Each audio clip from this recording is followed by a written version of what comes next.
I'm Kevin Latinity, CEO of Borderless.xyz. You're watching Taking Stock.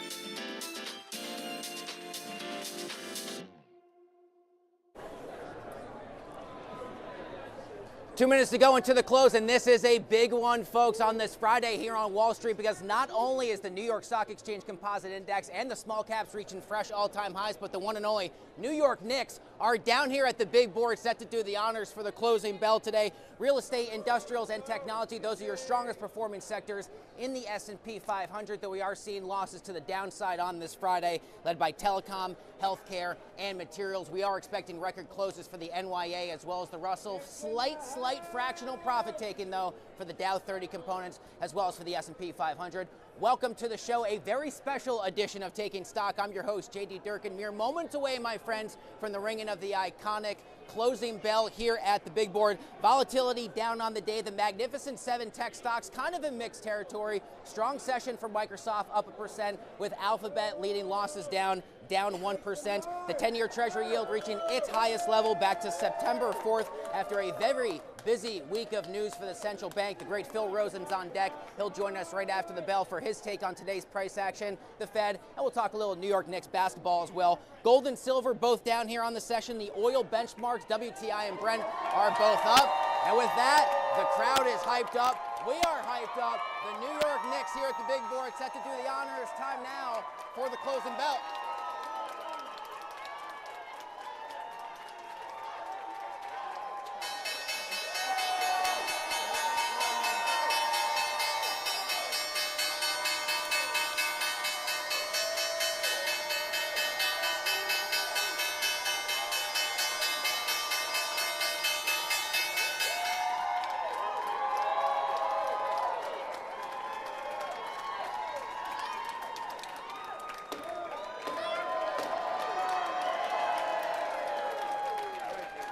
And there you have it, folks, with the three gavels.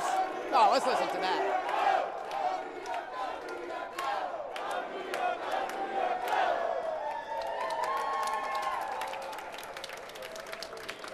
The crowd is fired up to bring about it close to the markets. This is true. I wore number 20 in CYO basketball because of that man right there, Allan Houston, and here he is showing up to where I work. Your final tail of the tape on this Friday, January 16th. The S&P 500 down 0.06%. The Dow 30 components down 0.1. The New York Stock Exchange Composite Index down 1/100, just fractionally in negative territory, but the small caps enjoying yet again another all-time high. Your best performing down names today, IBM, as well as Honeywell. We do have losses to the downside from Salesforce, UNH, and 3M. Let's bring in the man himself, Phil Rosen, for what I believe is the first time here in 2026. Yes, first time of the year. Good to be back. Dude, we brought you the New York Knicks because it's such a special occasion. Thanks for being here as always. Thank you for having me.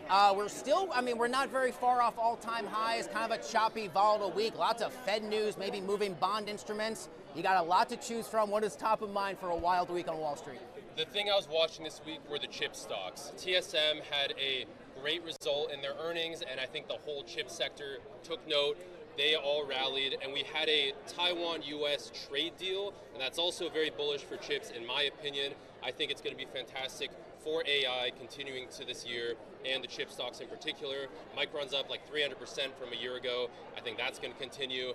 This is a very big year ahead. What do you see in the world of geopolitics? Could be military intervention in Venezuela, kind of conflicts in the Middle East with U.S. and Iran. You got the Greenland question now, and maybe strife between the United States and NATO. There's a lot for investors to keep up with these days. This is a crazy start to the year geopolitically, and yet markets are up. Markets do not care that the geopolitical world is going haywire. Greenland, Iran, Venezuela, these are all major catalysts, but right now investors have pretty much shrugged it off. We're pushing stocks higher, asset prices keep going up, and I think there are a couple ways to look at it. You could say markets are ignoring it all and they just don't care, or you could take another tact, which is markets see it all and they actually do care, but the earnings story is so good that they're just paying attention to earnings instead, and that's going to keep asset prices higher. Talk to me about the disconnect between hiring and the economy. Jobs data, we did get a fair bit of it, and it's one of those key pieces of information we're going to pay a lot of attention to in the weeks and months ahead. The job story is incredible to me because jobs are slowing down. I think 2025 was one of the worst hiring years we've had in a non-recession year in decades. Okay, so That was the picture, and yet we had very strong economic growth. You could arguably say we're in an economic boom. I think Atlanta Fed sees 5% GDP for the last quarter of the year. And all that, and yet people can't find jobs. There's this K-shaped economy we keep talking about where it's just hard to keep a job, find a job, and that makes a lot of people nervous. And yet the economic productivity is increasing. I think productivity was up 5% last quarter as well. So that's a huge tension that I'm going to be watching for the coming months, because we have almost like a jobless growth happening, which is very unusual. I think AI is a part of that. We'll see just how much it matters. You talked about the semis. How durable, how strong is the overall AI trade right now? We had a lot of questions throughout the fourth quarter about the fourth quarter of 2025, how strong the AI trade was. And we kind of go day by day. Some days the concerned narrative takes over, and other days we say, hey, everything's going great. All the smartest people I'm talking to, from these Wall Street banks, these boutique investment shops, independent investors, everyone is very bullish on AI. I think I fall into that camp. I'm very optimistic. I don't think we're in a bubble. We're not going to see a bubble popping anytime soon. But the one red flag I feel in my bones, if everyone is on the right side of the trade or on the same side of the trade, something's got to give at some point. So that's what I'll be watching. Yeah, what do they say? Be fearful when others are bullish. Be optimistic when others are fearful, etc. It's an old Warren Buffettism. Before I let you go, Bitcoin as the catch-up trade. I mean, it was a wild story for the crypto majors in 25. How is the stage set for 2026 right now? Bitcoin was down about 5 to 7% in 2025. I think it disappointed a lot of people. But if you zoom out, it was the third negative year in a decade. That's pretty good as far as asset prices go. And if you go back, instead of 12 months, you go to 14 months, Bitcoin's actually up about 40%. So it's an incredible performing asset still, but the psychological effect of having a negative calendar year, I think there's going to be a big catch up in 2026. Who knows whether that's 20%, 30%, 50%. I'm not going to call that, but I do think we're seeing gains in Bitcoin this year. All right, the great Phil Rosen. Hey, you got the great Amari Stoudemire right over your shoulder here, dude. Thanks for being here. Great to have you as always. We'll have you back very soon. Josh will grab your mic. Todd, you and I are going to do our best to walk through the crowd this way. We'll now bring you the latest Polymarket event. This is just a nutty day down here. All right, we'll bring you the latest Polymarket event contract odds as participants trying to figure out who will be the nominee from President Trump for the Fed. Odds shot up today for Kevin Warsh from 40% to 60%, and that's because President Trump at the White House today seemed to indicate he likes Kevin Hassett exactly where he is. The president telling reporters, quote, "We don't want to lose him." Maybe a bit of a joke, but Polymarket participants taking it seriously. Hassett falling down to 15%, Christopher Waller at 14%. The other contenders down in single digits. They're considered long shot contenders. Almost $200 million in total trade volume on this particular event contract. It's one of the largest I've seen on Polymarket in quite some time. We'll likely get that announcement from the president any day, any week, at some point soon. All right, we'll take a look at two NYSE notables before we go to break. How about GE Vernova, a new plan from the Trump White House and several Northeast governors to fast track the construction of new power plants specifically for AI data centers. You got tech giants under the plan like Microsoft and Alphabet. They would foot the bill, but analysts are saying, hey, out of all of the power brokers here in this particular story, it's GE Vernova that is the clearest winner, because this shifts the focus to the massive expansion of new energy versus existing power already on the grid. GE Vernova having a killer day, up 6%. It's up about 3% already in 2026. Finally, how about Novo Nordisk here on the day, up 9%. This after early data showed a pretty encouraging start to the launch of its Wegovy GLP-1 pill here in the U.S. Analysts from TD Cowen calling it a solid start, but those analysts did caution one data point does not make a trend. Up 9% here on the day and up more than 20% already here in 2026. We got an amazing show on tap. We'll be speaking with one New York Knicks legend coming up in just a bit. But first, now we bring you the latest from Scarlett Sieber at Money 2020. Take a look.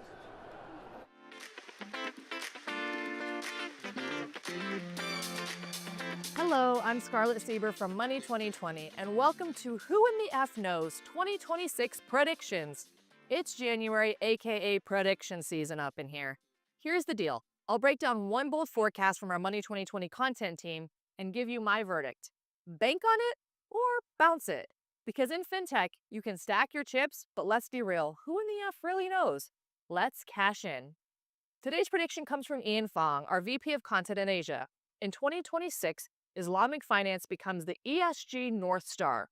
Translation, ESG isn't just going green anymore, ENT is a pivot towards social responsibility and honest governance, and Islamic finance, with its fairness first DNA, is leading the charge. Why I'm leaning towards bank on it. Ethics pay dividends. Islamic finance is built on transparency and real value creation, exactly what ESG needs to stop being a box-ticking exercise, and we are so tired of those. The numbers don't lie, people. The ball don't lie. Global Islamic finance assets hit $4.9 trillion in 2023, and they're projected to top $5.7 trillion by 2028. That's not pocket change. That's serious capital in motion. Asia's ESG game is quite strong. Sustainable bond issuance in Asia Pacific surged around 40% year over year in 2023. Investors are hungry for integrity-driven finance. But here's why I still might bounce it. Scaling isn't cheap. ESG standards are fragmented, and aligning Sharia compliance principles with global frameworks, that ain't easy either. It's a heavy lift. Data is messy. ESG ratings are inconsistent, making it hard for investors to know what they're really buying. Speed matters here. Can Islamic finance scale fast enough to lead the ESG charge? Or will it stay a niche play while the market moves on? My verdict? I'm going to call this one bank on it, with a side of caution. The fundamentals are strong, but execution will decide if the prediction makes it rain or leaves us overdrafted. What do you think? Is this the next big payday for finance, or should we bounce this check? Drop your thoughts and check out the rest of Who in the F Knows 2026 predictions at money2020.com, because in fintech, the only sure bet is that nothing's guaranteed.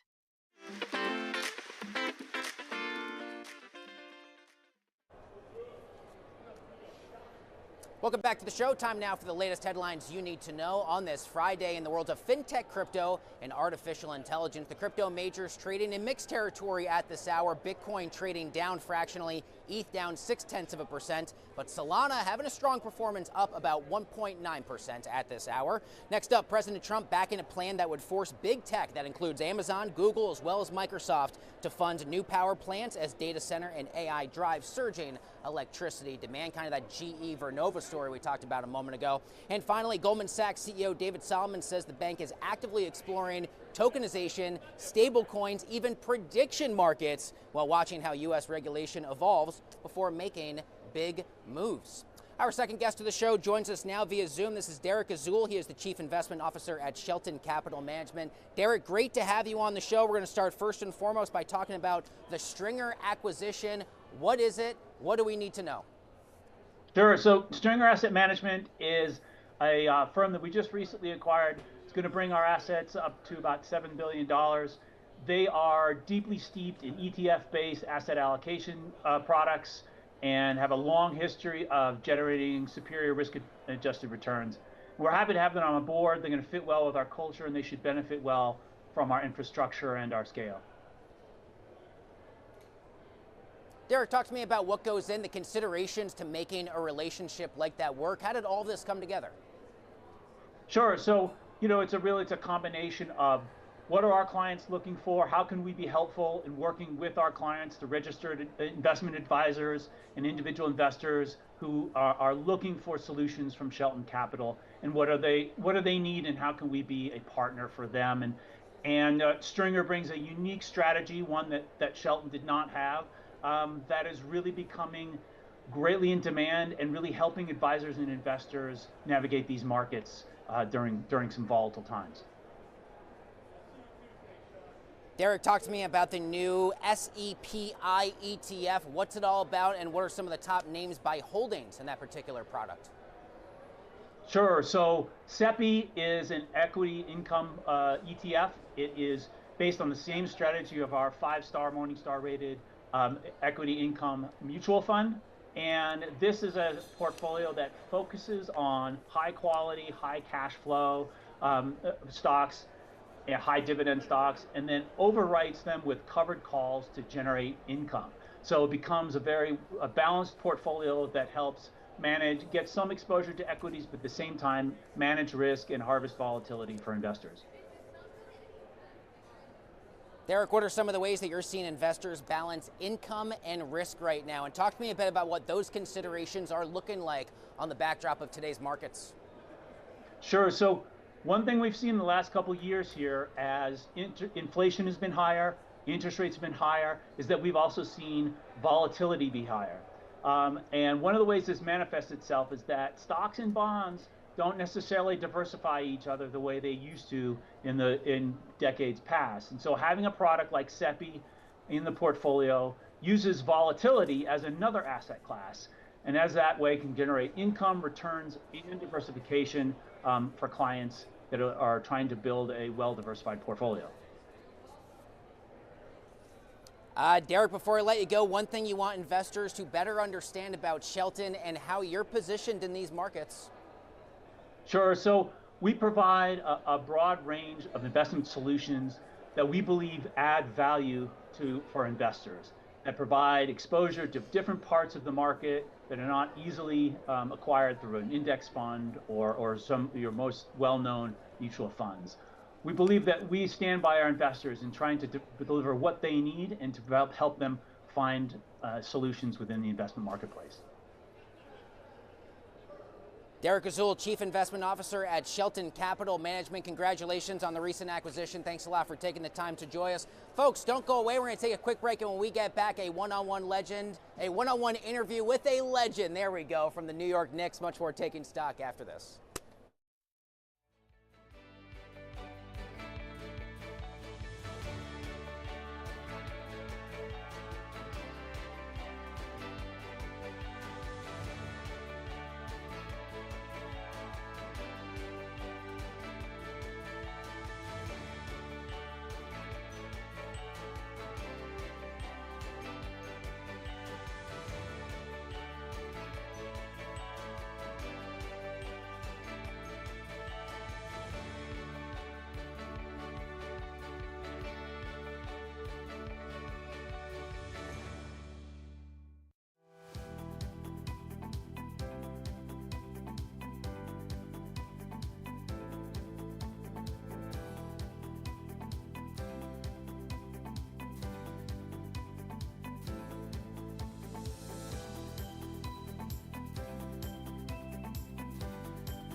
Let's do it. Welcome back to the show.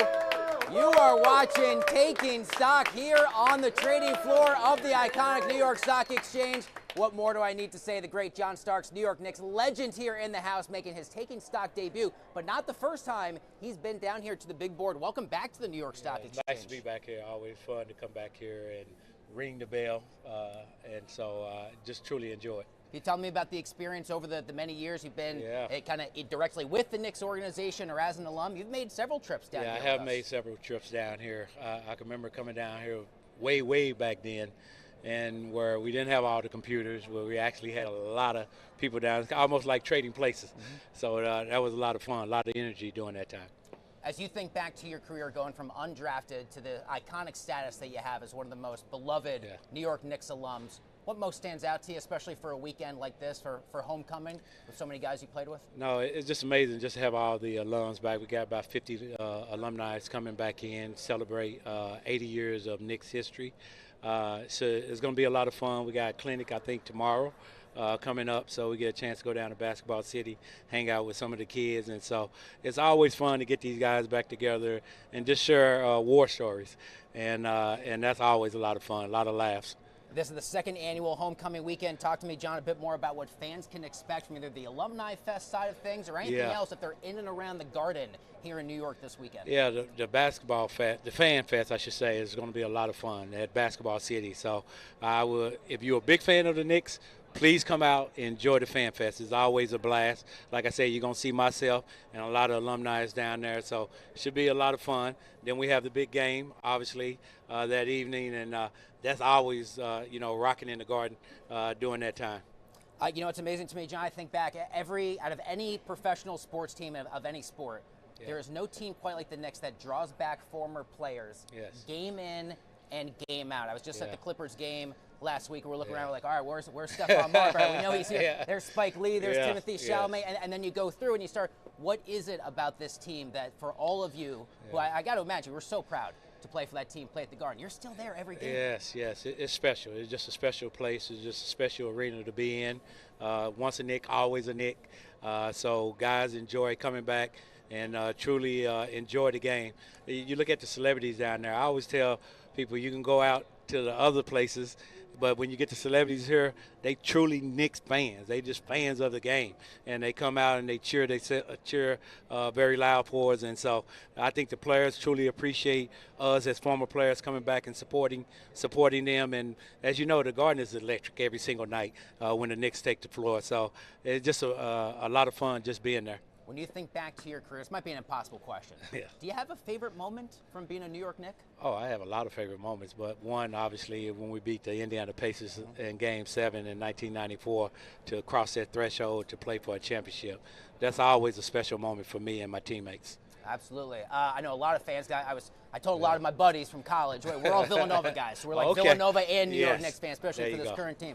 And all my boys back there like, that left-handed dunk against Chicago.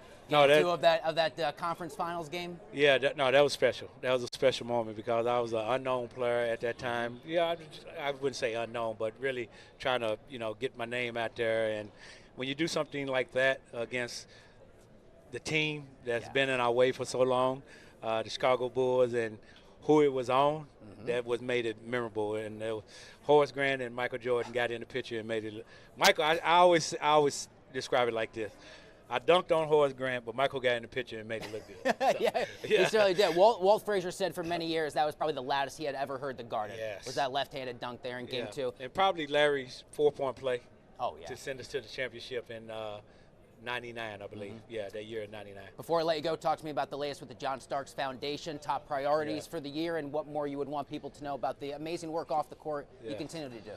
We're excited about the foundation, and we've been in existence since 1994 to really give kids the opportunity to go to school, graduating seniors in the tri-state area as well as back in Tulsa, Oklahoma. It's been a blessing for me to be able to do this, use my platform to help these young folks get off to school and realize their dreams, just like I did mine. And so we're excited about it. We do our annual cigar and casino night in June, as well as our blowout golf tournament in September. So we truly excited. And so if you want to get involved in the foundation, go to johnstarksfoundation.com. The great John Starks, the second annual homecoming weekend and alumni fest, and overall fan fest this weekend at the world's most famous arena, one of the greatest New York Knicks of all time. Thank you for being here. What a pleasure to have you. All right, thank you for having me. Come back anytime. Don't go away. Much more Taking Stock from the big board coming up after this.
Fresh off the line is the all-new Afeela One from Sony Honda Mobility. Sony and Honda have joined forces to create what they call a creative entertainment space on 4 wheels. This isn't just an electric vehicle. It's a rolling concert hall, gaming lounge, and AI-powered assistant, all wrapped in a sleek design. This is the Afeela One. This is our first model, and it comes in 2 trims, the Signature and the Origin. We just started taking reservations last year for delivery later this year out of our plant in Ohio. The goal, Sony Honda says, is to completely redefine the relationship between people and mobility. And that starts with 40 sensors packed into every inch of this car, including LiDAR, 18 cameras, 12 ultrasonics, and 9 radar units, all powered by high-performance AI chip maker Qualcomm. This actually allows the car to perform at a L2 plus ADAS, which is essentially self-driving, relieving you, the driver, of the burden. And so with one touch, you can have an end-to-end journey, and we call this Afeela Intelligent Drive. But it's what happens inside the cabin that truly sets the Afeela apart. This car doesn't just drive you, it gets to know you. Meet the Afeela Personal Agent, powered by Microsoft's Azure OpenAI. This is designed to be not just a one-way assistant that you tell what to do. It also interacts with you. It learns your customs and preferences. It can see you in the cameras in the car. Hey David, nice dark jacket looks sharp for a morning in Vegas. And I see you've got some company snapping pics. Are you ready to dive into the Afeela experience or just enjoying the vibe for now? We're enjoying the vibe, but I'm also kind of hungry. Are there any good burger joints around here? Here are 3 hamburger restaurants near you. The AI noticed the driver, complimented his outfit, and responded conversationally to a casual request, all without saying, "Hey Siri" or "Okay Google." So let's say you're watching a movie in the car with your passenger while you're charging the vehicle. You can have it center screen. It can also be synced to the screens in the back. You can move it over here to the side if you need to, say, look at your navigation here.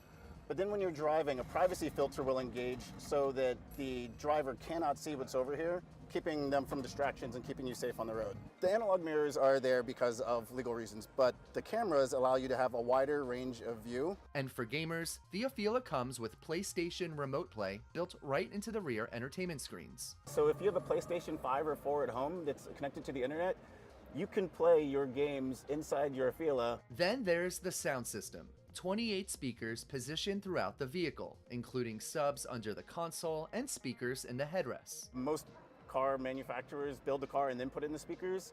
In this, it was reversed. They designed the speaker system with the subs in the middle so that the bass is centered. That way you get a more robust, resilient, and entertaining audio experience. This high-tech electric sedan is also capable of a top speed of 146 miles per hour, with an estimated EPA range of up to 300 miles. The future of mobility isn't simply about getting from point A to point B anymore. Car makers are now focused on scaling autonomous, intelligent, and conversational technology. Are you ready for the ride? For Cheddar, I'm Chris Castellino.